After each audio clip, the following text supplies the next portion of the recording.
রাত্রি 9:22 ট্রেনের সোনাডাঙ্গা স্টেশন নামেগা মুখখানা গম্ভীর করে হাই কেন মাসিমা হাসো মাসিমা হাসো বিয়ে করে প্রথম মহিলা বউ দিয়ে ঘরে আসো।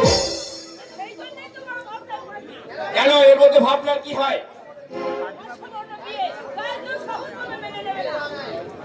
মেনে নেয় ঘরের মধ্যে বেশি করে খায়গা। অনুষ্ঠানেও আমাদের বাড়িতে কেউ আসবে না, বিয়ে করে এই প্রথম বউদের বাড়িতে আছে, এই যে কত বড় আনন্দ। কিন্তু সেই আনন্দের মধ্যে লুকিয়ে আছে নৈরাজ্যের কালো ছায়া। ব্রাহ্মণের ছেলে কায়স্থের মেয়েকে বিয়ে করেছে, গ্রাম্য প্রধানরা বইকে এক করে না করে। কুলি মানে গ্রাম্য প্রধানদের এ যুগ গ্রাম্য প্রধানদের যুগ নেই। হ্যাঁ, এ হচ্ছে নবীনকা যুগ। এ যুগ মে প্রাণের সম্পর্কের সবার উঠছে ভালোবাসা পূজার মতো পবিত্র হয়। এর মধ্যে যা তার বর্ণ বিভেদ কিসের? কোন মেথুরের মেয়েকে ভালো লাগে আমি তো তাকে বিয়ে করে ফেলেগা। বিপ্লব হ্যাঁ মাসিমা, কিন্তু পারে এদিকে মহিলার আটবার সময় হয়ে যেতে পারতে হয়, সে খেয়াল আছে? মিলনটাই বা গেল কোথায়? হয়তো আমার বোন মানার সঙ্গে কারো বাগানে ঢুকে পেয়ারা চুরি করতে হয়, নতুবা বাচ্চা বাড়ায় গিয়ে কারো সঙ্গে রড কিনতে হয়।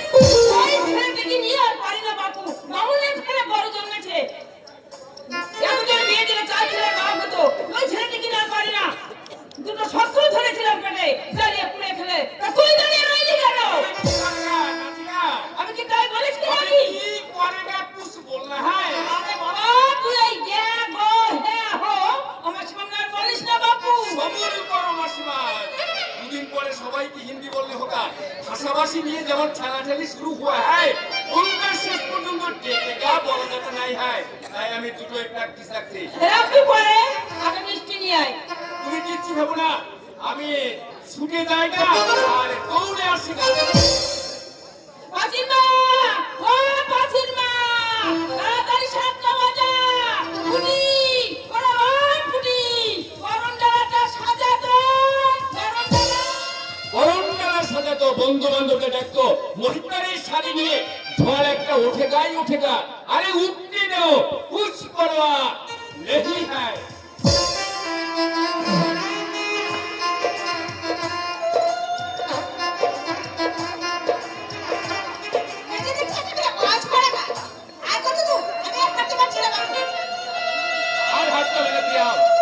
শেষ হলো, এই আমাদের বাড়ি। এই তোমাদের বাড়ি?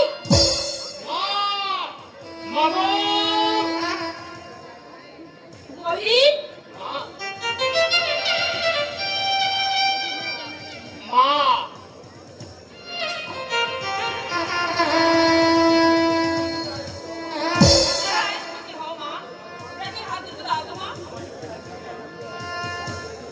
আমার শাশুড়ি এই বালা পরিয়ে আশীর্বাদ করে আমাকে বরণ করে ঘরে তুলেছে। আমিও তোমাকে এই বালা পরিয়ে আশীর্বাদ করে বরণ করে ঘরে তুলেছি। আশীর্বাদ করে তোমার পুত্রবধূকে বরণ করে ঘরে তুলো মা। মিলন কি নিচ্ছে নাকি? আজ আমরা আসবো জানি না।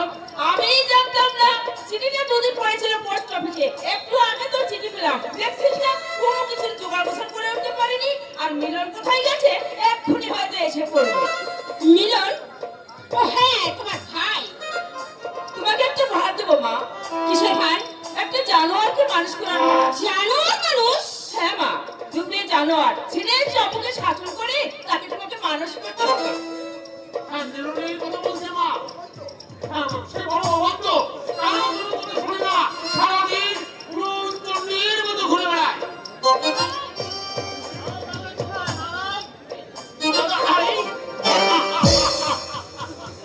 এই যে দাদা খবর পেয়ে জেনে এলাম। আরে আরে আরে, এই বুঝে চিনি। বাহ, একবারে মেম্বারকে বলতে হয়েছে। বাহ, দাঁড়াও দাঁড়াও, আমি প্রণামটা সেরে নিই।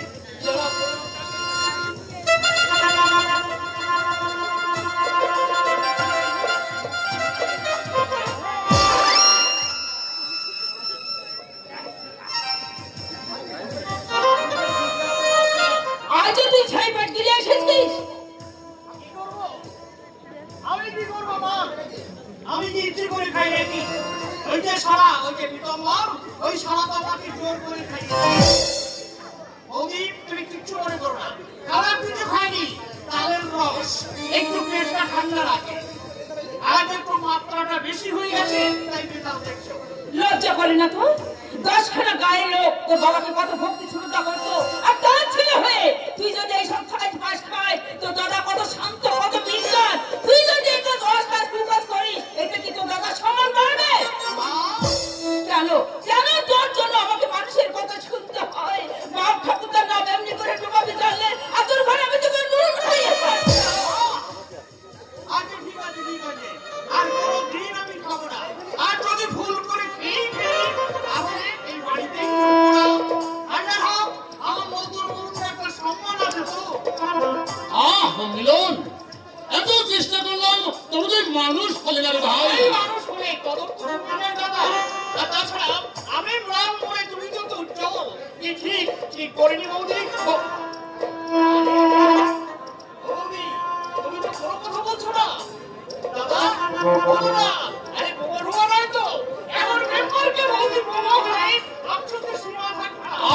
মিলন, বিনোদ, কি আলতো ফালতো কিছু বললাম নাকি?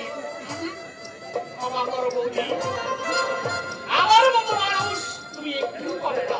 তোমার যখন যা কিছু দরকার সব আমাকে বলবে, আমাকে বলবে। তোমার হাতে বাঁশি? আসি, তবে আমি কিন্তু কৃষ্ণ নই, আমি হচ্ছি অনুজ রক্ত। তারা হচ্ছে আমার শ্রী রামচন্দ্র, আর তুমি হচ্ছে আমার সীতা। যা, যদিও তোমার পোশাকটা সীতার মতো নয়, তাও আমি চালিয়ে নেবো, আমি চালিয়ে নেবো। তুই এখন থেকে যা বাবু, বাবাকে একটু বিশ্রাম করতে দে। কেন? অন্তর অন্তর কিছু বললাম নাকি? তুমি অন্তর অন্তর নয়, এটা হচ্ছে আমার দিনের বাদ, আমার প্রাণের কথা। বৌদি, বৌদি, অনুজ রক্ষণের উপর তুমি রাগ করবি তো বৌদি? ওটাই না? দেখলে তো মা, দেখলে তো কেমন আমার বৌদি? বৌদি, বৌদি, তোমার দাদার ফাঁসিতে দাও না, দেখিস তো দুর্ঘটনাটা কেমন হয়। দাও।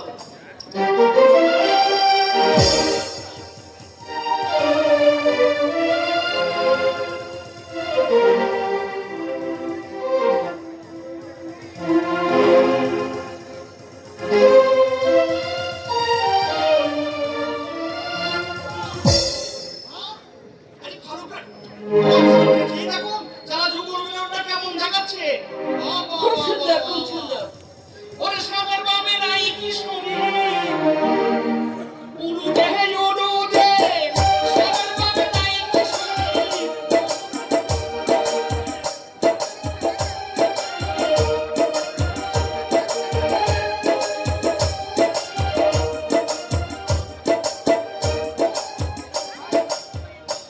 এই তোমার ভাই কত পাগল মা, তবে মনটা গঙ্গা জলের মতো সাদা, দুদিন গেলেই তুমি বুঝতে পারবে। এখানে পা দিয়েই আমি সব বুঝতে পেরেছি। পারবে বই কি মা, তুমি যে শহরে শিক্ষিতা মেয়ে, মোহিত তুই জানিয়ে রইনি কেন? দিদির একবার অমনি বাবার মশাইকে নিমন্ত্রণ করি আয় বৌমাকে আশীর্বাদ করার জন্য। মিলনটাকে তো দেখছি রোজ গেলে এসেছে, কাউকে ডেকে বাজারে পাঠাবার ব্যবস্থা কর। আচ্ছা, ঠিক আছে মা, আমি এক্ষুনি যাচ্ছি, আমি এক্ষুনি যাচ্ছি। তোমাকে কয়েকটা কাজের ভার দেবো মা। তুমি স্কুল কলেজে পড়া শহরের শিক্ষিতা মেয়ে, তোমার বাবা মস্ত বড় লোক, তোমার বাবাও শুনেছি, কিন্তু তুমি যেভাবে যে পরিবেশে মানুষ হয়েছো, এখানে হয়তো তোমার অনেক অসুবিধা হতে পারে। পড়ে যান পল্লী গ্রামের চাল চলন রীতি তোমার হয়তো কিছুই জানা নেই। এই পুরনো পল্লীগ্রাম কিন্তু এখনো সেই পুরনো পল্লীগ্রামে রয়ে গেছে। এখানকার স্বামী অনুরাগী সাথীরা রোজ সকালে স্বামীর পা ধুয়ে জল খায়, সকাল সন্ধ্যায় স্বামীকে ফুল জল দেয়, লক্ষ্মীর ছিলিমিলি কামনা করে, সাজের আগে কলসি কাটে, বউ ঝিয়েরা জল বেঁধে জল আনতে যায়। তাহলে যুগ হিসেবে অনেক পিছিয়ে আছে বলুন। স্বামী ভক্তি ভালো, কিন্তু লোক দেখালে অগ্নি ভক্তি ভালো নয়। এদের বোকামের কথা শুনলে আমার হাসি পায়। হ্যাঁ, পা ধুয়ে জল খায়, পায়ে যে কোনো রোগের জীবাণু নেই তা আপনি নিশ্চিত করে বলতে পারেন? বৌমা, এখানে আস্তে আস্তে কয়েকটি বিবাহিত মহিলাকে দেখলাম, এক হাত গঙ্গা দিয়ে হোঁচট খেতে খেতে পথ চলছে। একজন তো পড়ে গেল, আর পড়ে যেতে যা সুন্দর মুখখানা দেখতে পেলাম, আমারও সুন্দর মুখখানা ঘোমটায় ঢেকে রেখেছিল। লজ্জায় যে নারীর ভূষণ মা, বিবাহিত নারীর অবকণ্ঠনশীল হওয়াই ভালো। কিন্তু মাত্রা যে ভালো নয়। যাক, এসব বাজে বাজে কথা বলতে আমার ভালো লাগছে না। ঠাকুরকে এক কাপ চা দিতে বলুন। ঠাকুর তো নেই মা, আমি নিজেই রান্না করি। আপনি নিজে রান্না করে আবার করলে আগুনের পাশে ধোয়ার মধ্যে আপনার কষ্ট হয় না? এই কষ্টের মধ্যে একটা আনন্দ আছে মা, যে আনন্দের ছাদ ঠাকুর চাকর রাখা বাড়ির লোকে পায় না। যে আনন্দের স্বাদ পেতে গেলে স্বাস্থ্যের ক্ষতি হয়, সে আনন্দ পেয়ে লাভ কি বলুন? বৌমা